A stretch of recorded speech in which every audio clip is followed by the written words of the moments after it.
Hello. Well, there's a big week of racing at Pimlico this weekend thanks to the Preakness Stakes. Let's take a look at the stakes races on Friday, including the Pimlico Special and the Black Eyed Susan Stakes. Now, in the Pimlico Special, Cakes Barnes is a name horse. We all know him because he ran in the Kentucky Derby last year. And there's nothing wrong with his two return races. He won an optional claim at Gulfstream, and then he won the Ben Ali at Keeneland. Let's take a look at the Ben Ali. There was nothing really wrong with the race except it wasn't as visually impressive as it could have been.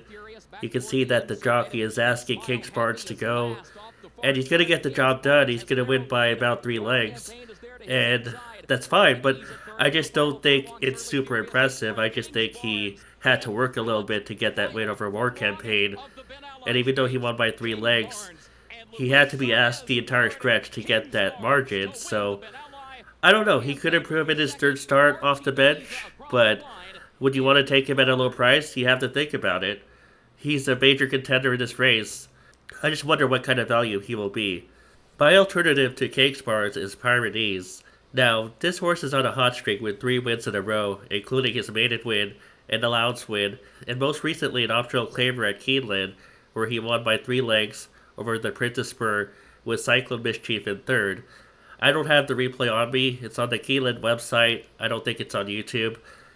But I like the way that he repelled Cyclone Mischief on the far turn, and Cyclone Mischief faded 7 legs behind at the end. So I thought it was impressive. I like the way that the field was spread out at the end. It's usually a good sign. And I also think this horse will offer some value because Sherry DeVoe probably won't get as much respect as Todd Pletcher and Cakes Barnes just because Pletcher is the named trainer and Cakes Barnes is a horse we know from the Kentucky Derby Trail. Pyrenees will probably be my top choice in this race. And I also want to talk about one more horse, Red Route 1. Red Route 1 always seems to do well at 9 furlongs. This race is not 9 furlongs, it's a mile and 3/16. But it's a similar distance, and last year at the same distance, Red Route 1 did finish fourth in the Preakness Stakes. He only lost by 4 3/4 of a leg to National Treasure, who had everything his own way in that race. In his most recent start, Red Route 1 was third in the Oaklawn Handicap, but before that he did win the New Orleans Classic at Fairgrounds at 9 furlongs. And if there's any pace in this race, I think he'll be right there at the end. Joel Rosario rides, Steve Asmussen trains, so he might attract some money, but I think that he's a solid closer at 9 furlongs or longer, and I think if there's, like I said, if there's any pace in this race, he should be right there at the finish, contending for the win. So I'm going to say my 3 horses for the Pimlico Special are Pyrenees, Red Route 1, and Cakes Barnes. I prefer Pyrenees just because I think he'll offer more value. Even though he's on a hot streak, the public is more likely to ignore him because of the trainer, and because he's not recognizable from the Derby Trail. We remember Cakes Barnes from the Derby Trail, and we remember Red Route 1 from the Derby Trail. Pyrenees was not on the Derby Trails, so I think he will have longer odds than those two, since the public tends to gravitate towards familiar horses. And he's going to be my top choice, of course depending on the odds, but I think he will offer higher odds than those two. We'll see. Moving on to the Black Eyed Susan Stakes, I want to focus on the outside filly. Her name is Recharge. Recharge faded to 5th in the Fantasy Stakes when she stretched out to a mile and 1/16, but I don't think it was a distance. I think she was just facing good horses. We can take a look at that race. You see here in the replay, Recharge is on the rail, she's on the lead, but there are horses to her outside coming up. And the winner is going to be Torpedo Anna. And let's see if we can spot where Torpedo Anna is. She's 3 wide. And West Omaha is on the far outside making a move as well. And you can see Recharge on the rail, she's getting, I don't know if she's getting tired, but she's facing good horses like I said. Torpedo Anna, we know that she won the Kentucky Oaks in her next start. And West Omaha is a good filly. I have nothing against her. And Recharge is still trying on the rail, but she's going to fade to 5th. And she's going to lose by about 8 legs. But again, I don't think there's anything wrong with the effort. I think she just faced good horses, and that's why she faded in the stretch.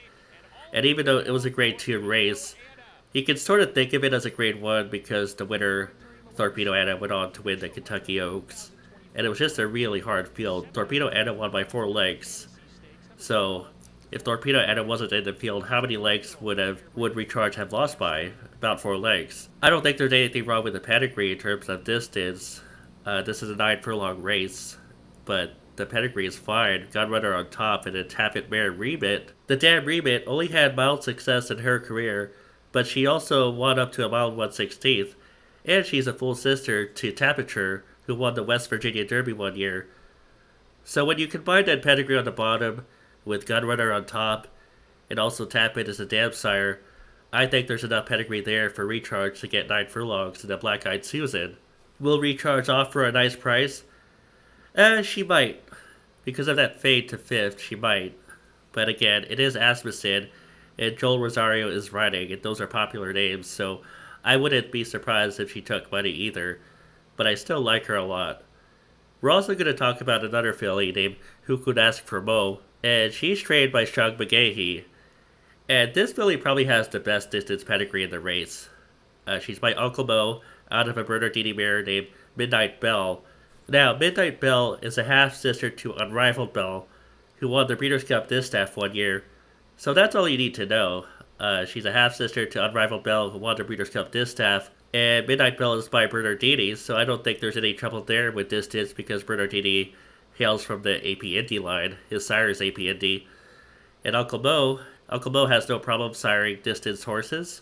And with all that in mind, Who Could Ask for Mo has the best distance pedigree in this race. She should love the 9 furlongs. The problem is she didn't do any running in the Gazelle Stakes at Aqueduct. She just finished a flat 4th, and that was a 9 furlong race. She lost by 10 legs in that race. And before that, she finished a flat 5th and then Devoted Dale at Gulfstream. That was a 1-turn mile. So she didn't do any running in those 2 races, although 3 starts ago she finished 2nd to Power Squeeze in the Suncoast Stakes at Tampa Bay. Why didn't she do any running in the Gazelle Stakes or Devoted Dale? I don't know. Maybe she was just facing good horses in the Gazelle Stakes. Although Where's My Rig didn't run well in the Kentucky Oaks. Regulatory Risk did place in the Kentucky Oaks, so you could look at Regulatory Risk to point out at least one good filly from the Gazelle. Who Could Ask for Mo is probably better than her last 2 starts show. I think she's just in developmental mode, and now that she's had 2 graded stakes races under her belt and 3 stakes races, maybe she's ready to move forward. I think she can improve in this race. If nothing else, she'll be a good price, because I don't think the public will latch on to her after those 2 poor efforts. Louis Science is also a positive. I like that jockey. Who Could Ask for Mo is my second choice in this race. I'll just say that Recharge and Who Could Ask for Mo are the 2 fillies I'm going to use. I don't know how I'm going to use them exactly yet. Maybe it'll be in a double with a Pimlico special. Maybe I'll do something if they have Black-Eyed Susan, Preakness, double lined up. We'll see. Thanks for watching my Pimlico special and Black-Eyed Susan video, and I'll be back soon.